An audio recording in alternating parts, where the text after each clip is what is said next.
Well, good day, Mr. Arlinghouse. Today is April the 6th, Tuesday.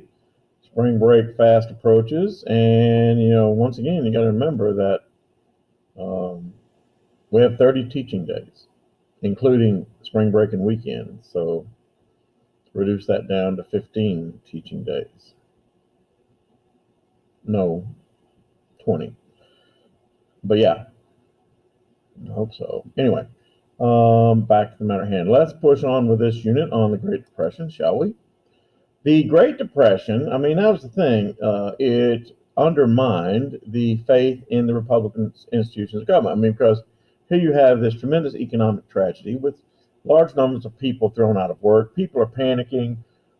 Even if they're not thrown out of work, they're worried that they will be thrown out of work. And it just shows one thing. It shows one thing, Mr. Arlinghouse, and that is that in times of crisis,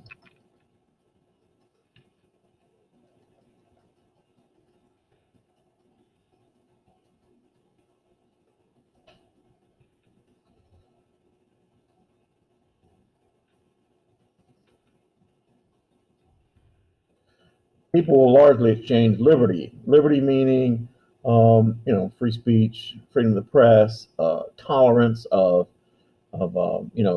differences between people. They will exchange that in return for security. What's security? Well, a job, roof over your head. The guarantee of security for your future. And that's what you would begin to see happening in after the Great Depression. People panicked and they began to fall in with various forms of conservatism. And in places like Germany and Italy, the more conservative, the more successful. Britain in 1929, a second minority Labour government headed by Ramsay MacDonald took office. He cut the benefits and salaries for government employees to save money. MacDonald even asked for his entire cabinet's resignation, and in return formed a coalition government called the National Government, composed of members of the Labour Party, members of the Liberals, and Conservative parties. Although the National Government won the election in 1935, MacDonald became a tool. That's a word that doesn't have the same meaning as when I was a kid. A tool of the Conservative Party. In other words, they used him, and they passed along many conservative policies, which could be blamed on the coalition of, the Liberals and the Labor, and not just the Conservative Party, who were the sponsor of the bills. The national government took 3 decisive steps to fight the Depression.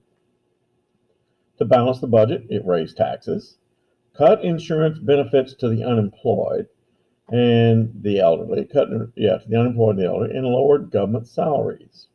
Second, in 1931, Britain went off the gold standard.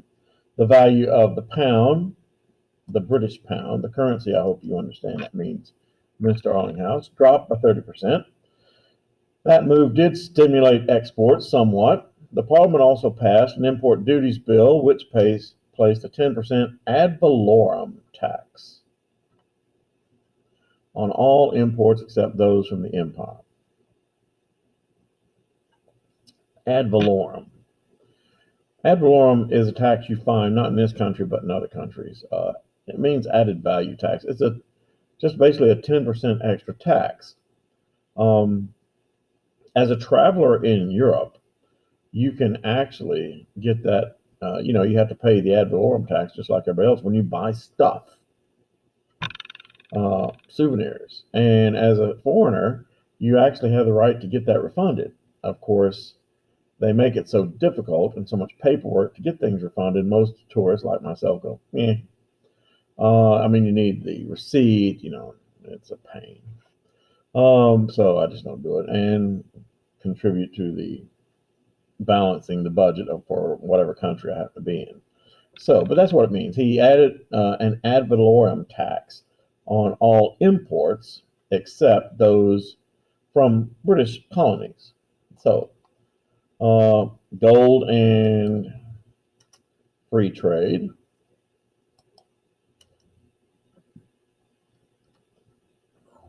A hallmark of British commercial policy were abandoned.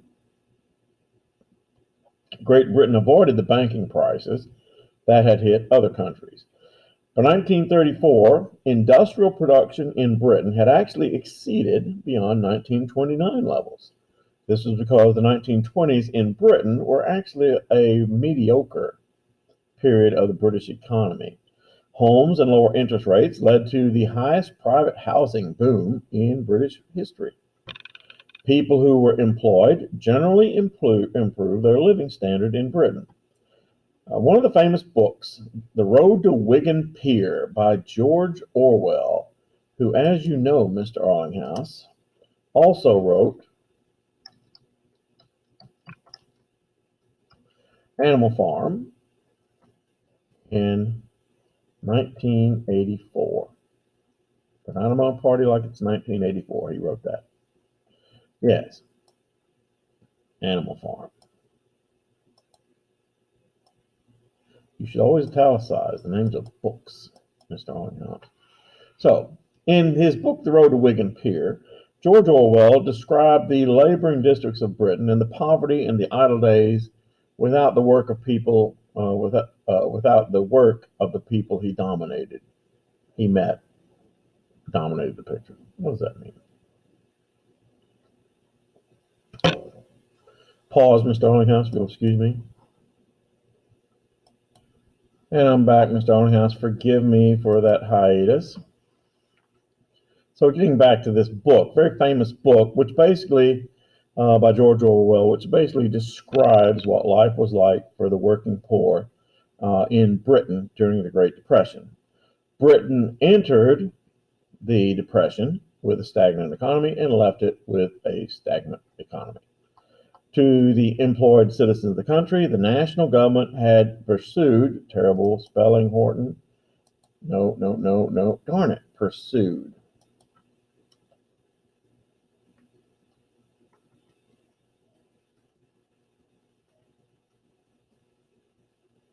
Pursued a policy that avoided the extremes of the Depression. Yes, it didn't lead them out of the stagnant economy, but yeah. McDonald was followed by Stanley Baldwin, who was followed by Neville Chamberlain. Who will always be remembered for the Munich Agreement, which is on your test, Mr. Arlinghouse, was one of the most progressive thinkers on social issues in the Conservative Party. So, yes, Sir Oswald Mosley founded the British Union of Fascists. His group wore black shirts, like the guys in Italy, and tried to hold mass meetings. Gained few followers. His anti-Semitism began to alienate supporters. Britain was one country where anti-Semitism really wasn't a thing. In France, the Great Depression came later, after 1929, but it lasted longer. Only in 1931 did the Depression begin to affect the French economy, trickling down from the lack of German reparation payments. Even then, unemployment was not a major problem. Rarely was more than 500,000 French out of work. In one industry after another, though, wages were lowered, but the government raised tariffs to protect French farmers. But the industries stagnated. The first fallout of the Depression was the election of another radical coalition government in 1932. See? Extremists. As the reparations stopped from Germany, the money that fueled the economy stopped, and the economic crisis tightened, and political life became difficult and confused. Right-wing groups began to become more vocal, such as Action Française and the Croix de Fer. As it says, there had more than 2 million members. What are these two things? Radical right-wing groups who want to establish, fascist-type governments. They were hostile to parliamentary government. They wanted the greater good of France to overrun the petty mechanizations of political parties, basically resembling the fascists and the Nazis. This was the Action Française and the Croix de Fer, which is the cross of fire, by the way. Croix de Feu. They were fascists. Then there was the Staviskis Affair.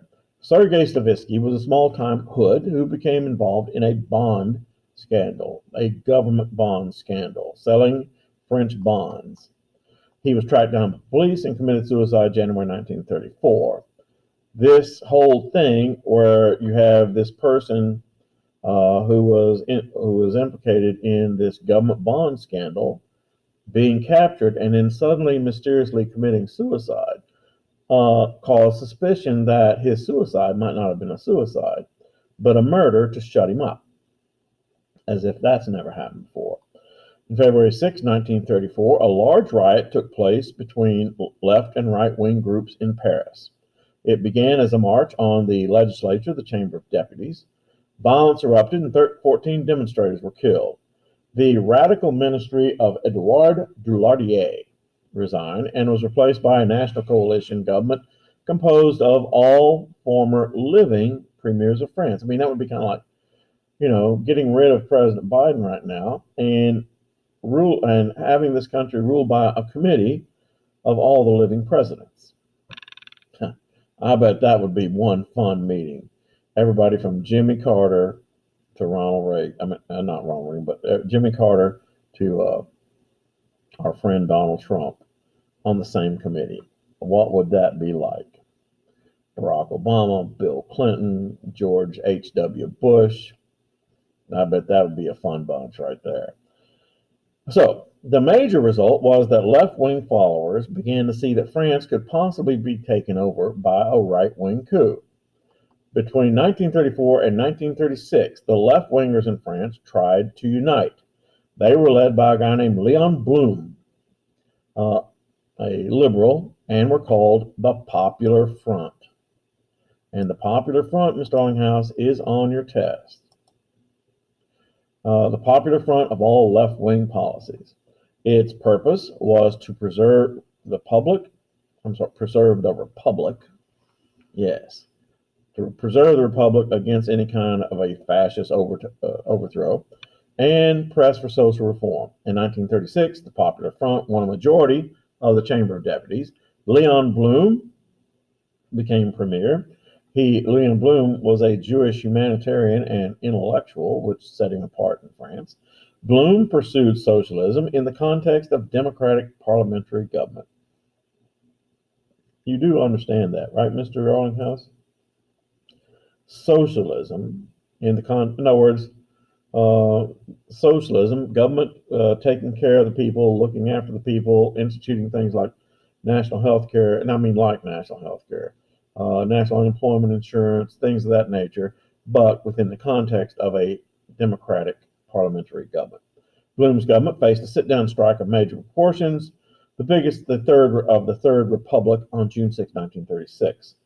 Blum got labor and management to sit down and talk. Wages were immediately raised. 2 weeks vacations, mandatory vacations were given. Today, Mr. Arlinghouse, in France, everybody in France receives a mandatory 6 weeks vacation. And I believe England is the same way. Unions, that's part of socialism, you see. Unions were to be recognized and bargained with collectively. That means that you had to talk to the entire union in a negotiation and get mediation. 40-hour work week became the standard throughout France. Blum also made other changes, raised the salaries of civil servants, instituted a public works program, government made loans to small industries, spending was increased on armaments, the National Wheat Board was established, and they devalued the French franc, the currency, in 1937. The conservative banking and business industries opposed Blum. In March of 1937, he halted his progressive reformist programs. Blum lost support from his own Popular Front, resigned in 1937. The Popular Front ministry stayed in power in 1938 when it was replaced by the government of the infamous Edouard Dullardier, the guy who signed the Munich Agreement. So, Blum's policies had caused so much derision that when war came in 1940, some felt the Republic was not worth defending. Pardon me.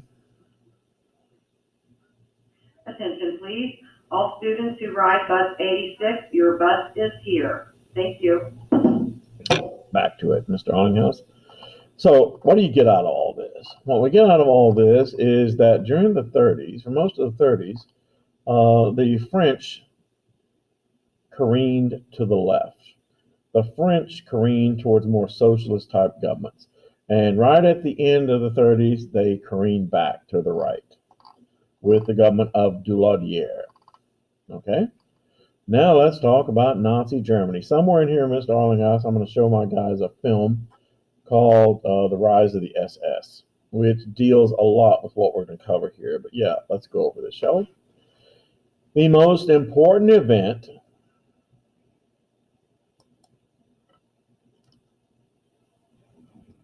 sometimes I don't know what I'm doing, Mr. Arlinghouse, of the 1930s, politically speaking, was the rise of the Nazi Party in Germany. Remember that in most of the 1920s, the Nazis were these little freaks. You know, nobody took really seriously. And then in the 1930s, yeah, the Depression had exposed the weaknesses of the Weimar Republic. To resolve, I mean, because it was, you know, in times of stress, in times of economic emergency, people will exchange liberty for security. And the Nazis promised security. To resolve the deadlock in the Reichstag,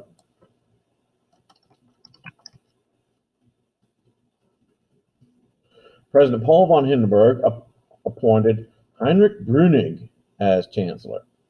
Brüning governed through decree, Article 48. Remember Article 48, that meant of the Weimar Republic, which meant that in the case of emergency, a president, or chancellor in this case, the chancellor president, could rule as a dictator. And the Weimar Republic was transformed into an authoritarian regime. German unemployment rose to more than 6 million people in March 1932. Now, in 1928, the Nazis had won only 12 seats in the Reichstag, and the Communists had won 54. 1930, next set of elections, the Nazis won 107 seats, and the Communists 77. The Nazis used terror and intimidation, but also legal means, to work their way into power. The Nazis attacked communists and the Social Democrats, who attacked each other.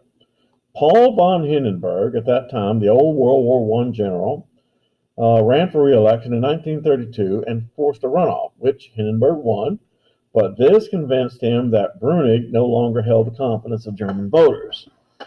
So Hindenburg dismissed Brüning and replaced him with Franz von Papen as chancellor. Am I right? My pitching arm is worn out, Mr. Arlinghouse. Franz von Papen as chancellor. The government needed popular support that only the Nazis seemed to be able to generate. Why the Nazis? Because they were, you know, they promised the people what they wanted. They were very good at PR. They were very good at the radio, public speaking. I don't know why, but Adolf Hitler was a persona that people were just attracted to. He copied his mannerisms from a Munich beer hall comedian. But anyway, excuse me. Hindenburg forced another election, and the Nazis, though, actually lost votes in the Reichstag.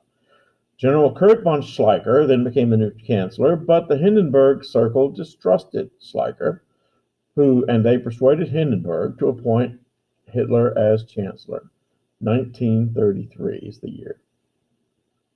It is important to note, Mr. Arlinghouse, and I've seen this question come up many times in some way, shape, or form, but the answer is that Adolf Hitler came to power in Germany through legal means. No coup, nothing like that. He came to power legally. He used the rules of the Weimar Republic as they're written down. Hitler's support came from across the political spectrum. He had mastered, he was the champion of radio. There's a movie, perhaps you've seen it, Mr. Arlinghouse, called The King's Speech. I have a couple of copies if you want to borrow one. And it is about the British monarch, Edward IV, I think it is. Well, Edward IV came into, he inherited the throne from his brother, George V, I think it was. At any rate, the king that was ruling in front of Edward, he went and he married an American divorcee, which back then the British couldn't tolerate, and so he had to abdicate the throne. And that made Edward IV. I think it's Edward IV, the new King of England. Problem: Edward IV had a wicked speech impediment. And I don't mean to belittle, I don't want to mean to belittle speech impediment, stuttering. I mean, Joe Biden had a stuttering problem, but he stuttered like a jackhammer. And here's the problem: this was the new age of radio. All of the world leaders spoke on radio. So if you can imagine going forward, here's Adolf Hitler, this tremendous orator, and make crowds go nuts with cheering and stuff like that. And then here comes, the British king who sounds like Porky Pig. And don't think the press would not run with that. And of course, it would be a blow to British morale. So anyway, the point of the matter is, Adolf Hitler was a very good public speaker for the time. He could make people believe him. He could fire up a crowd. So pockets of resistance, though, in Germany were forming amongst Catholics, but otherwise, support in Germany was across a broad political spectrum. I mean, he made friends with the captains of industry. Unlike the communists, Adolf Hitler didn't threaten them. He was going to actually make their life better by improving business, by, building the Autobahn, for example. Hitler's power was not from big business, but was geared to a simpler Germany where small property would be safe from socialism and big free enterprise. The Nazis did address the problems of social insecurity. In other words, you're going to have a job. Hitler used a clever propaganda campaign to consolidate his powers, pointing out this group and that group and this group as enemies of the state. This had three facets. One, capture full legal authority. Two, crush all alternative political party groups. And three, the purging of rivals within his own Nazi party himself. On February 27, 1933, a mentally ill Dutch communist set fire to the Reichstag, the German parliament. I mean, I've got a picture of the parliament, and I think I showed it to you one time, Mr. Arlinghouse. Let me pause again. Back, Mr. Arlinghouse, let's look at that picture of the Reichstag, shall we? Over here. I think I've shown you this before. I took this picture in 1989, and actually, this is the Reichstag, the German people. Now, when I took the picture, they did not have the giant glass dome over it they have now, which people can actually walk around in. But yeah, but you can tell this building was at one point in time in flames. Actually, I'm surprised the building's still standing with World War II. I mean, Berlin was just turned into, I hate to say it again, a parking lot by the Russians in World War II, and somehow this building still survived. But yes, this is the building that Dutch communist gentleman set on fire, which Hitler used to his advantage. So, a mentally ill Dutch communist set fire to the Reichstag. Hitler used this as proof of a communist conspiracy. Under Article 48, Hitler invoked the emergency decree, revoking civil liberties, making himself, a dictator for the short term, which became the long term. In March of 1933, the Reichstag passed an enabling act, which allowed Hitler to assume rule by decree with no legal limits on his power. The Weimar Republic was never repealed or amended. It had just been supplanted by the February Emergency Decree and the Enabling Act. Hitler outlawed or undermined any German institution that might have helped his oppositions.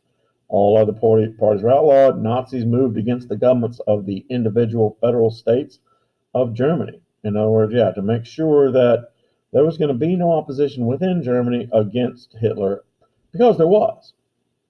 I mean, what a lot of people don't understand about Adolf Hitler, in the early going of the 30s, he was on shaky ground. Fact of the matter, he was on shaky ground right up until 1938, 1939. He could have been stopped at any time during these 5 years because people in Germany still weren't solid behind him just yet. So,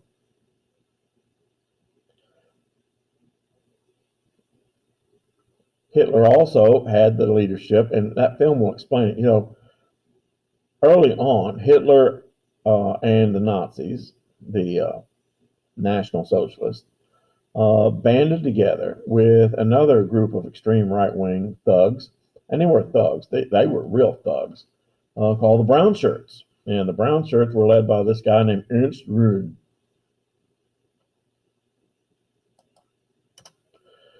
Yeah, this guy named Ernst Röhm. And so Hitler had the brains, and the Brown Shirts had the muscle, but they also had Röhm. And Röhm could be a problem. And so what Hitler did, his first job for Heinrich Himmler.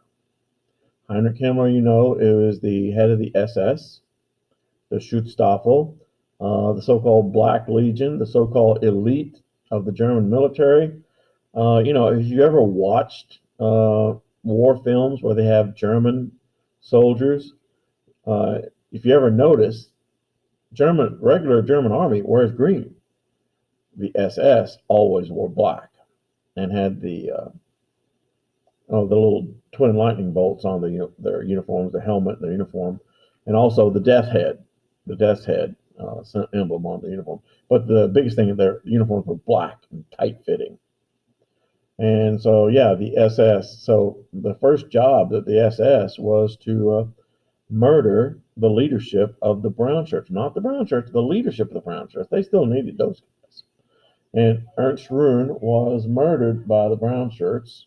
And this was called the Night of Long Knives, Mr. Arlinghouse. You probably knew this.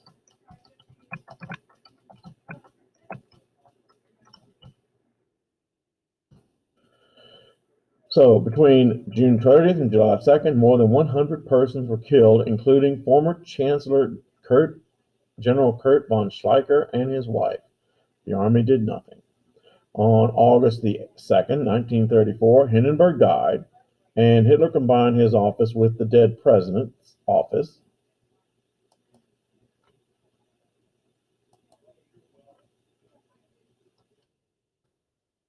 To make himself officially in full control of Germany. Hitler now created the police state. It's kind of interesting. I've watched television a lot longer than you've been alive, Mr. Arlinghouse, but one of my favorite episodes of the old Star Trek series from the 60s was when the Star Trek crew goes to visit this planet that a member of the Starfleet, an officer of the Starfleet, had been sent down. There were these very disorganized, backwards people.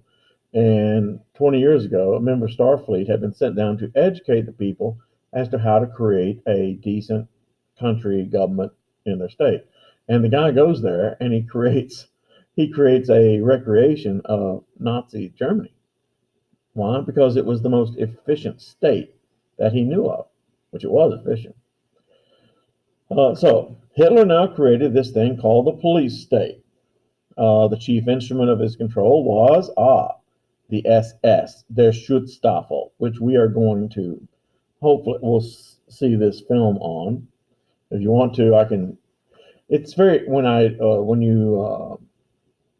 what do you call it, dual cast or Comcast or whatever this is, Screencastify films. The sound doesn't come over very well, but yeah.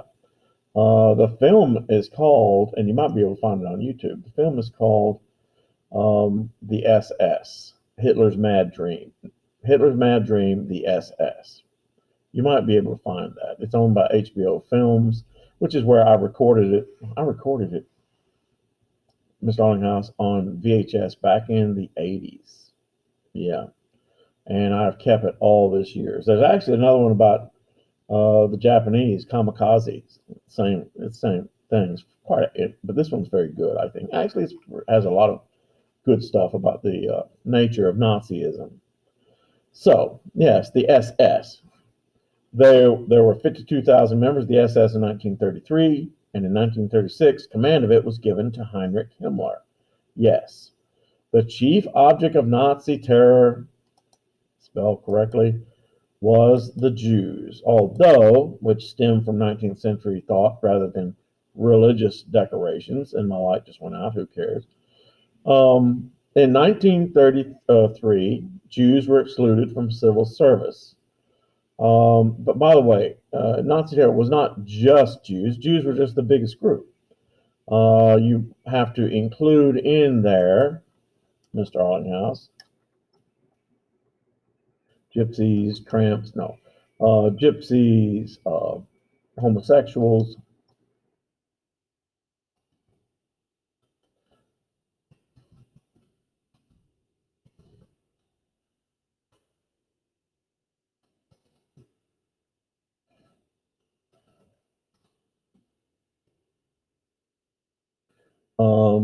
Be honest, loudmouth Catholics.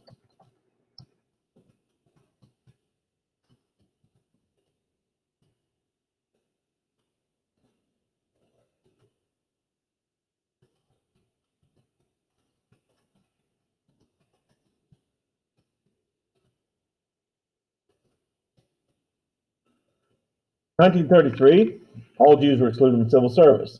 The Nuremberg laws took Jewish citizenship and defined what a Jew was. A Jew was defined a Jew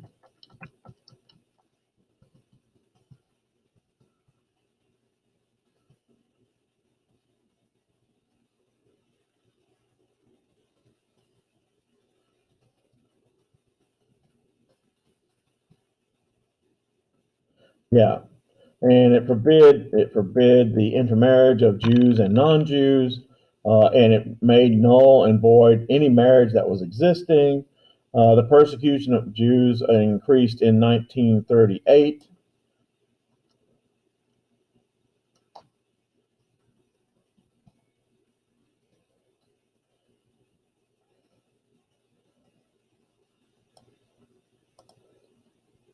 I'm sure you know what that is, Mr. Arlinghouse. Kristallnacht, the night of broken glass. One night, the Nazis just said, "Hey, let's go nuts on all Jews we get our hands on." Yeah, and smashing Jewish businesses, smashing synagogues. I actually have a picture of. Now let me pause again. Back again, Mr. Arlinghouse.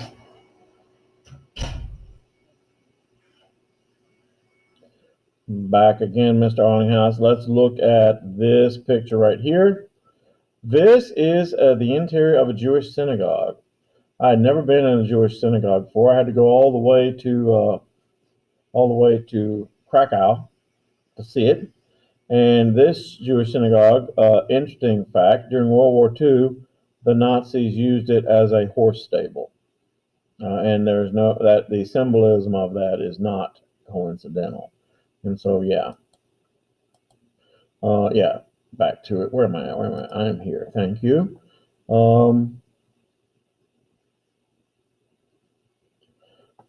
The persecution in Jews increased in 1938. Finally, in 1941-42, decreed that all Jews should be destroyed in Europe. The idea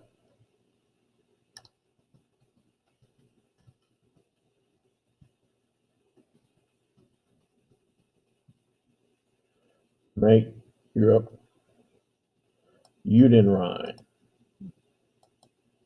Yes, which means free of Jews. And tell you what, Mr. Arlinghouse, good place to stop. We'll finish this unit tomorrow. And yeah, finish this unit tomorrow. Okay, so let's say goodbye until then.